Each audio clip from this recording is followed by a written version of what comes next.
สวัสดีครับเราทีมงาน RC บูรพานะครับมีรถติดเครื่องเสียงนะครับเป็นรถกระบะ D-Max All New นะครับรุ่นใหม่ล่าสุดนะครับที่มีลายด้านข้างนะครับมันมีด้านหลายขัดฝากระโปรงหน้านะครับแบบนี้นะครับแบบนี้รุ่นใหม่ล่าสุดนะครับตอนนี้นะครับ X-Series นะครับขนาดสวยงามนะครับเป็นล้อแม็กโครเมียมนะครับแม็กมีอีในแบบนี้นะฮะแม็กลายนี้ก็จะมากับตัวรถนะครับก็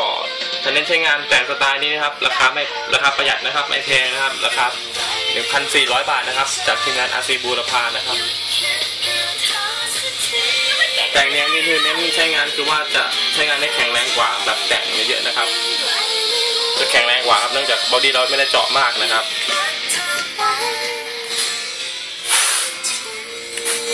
เครื่องเสียงก็ดังดีใช้ได้ครับใช้แทนเครื่องเสียงบ้านได้เลยนะครับฟัง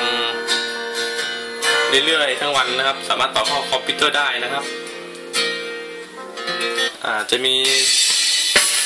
สายชาร์จนะครับ USB แบบนี้นะครับเราสองคนเสียบตรงนี้นะฮะเริ่มต้นความรักด้วยความเข้าใจชาร์จนะฮะแต่วันที่เธอจากไปพอนี้ครับ USB นะครับเป็นอะแดปเตอร์ iPhone หรือจะเป็นมันเกิดอะไรขึ้นกับรักของเราเป็นเอาพุทไฟ5 โวลต์นะครับ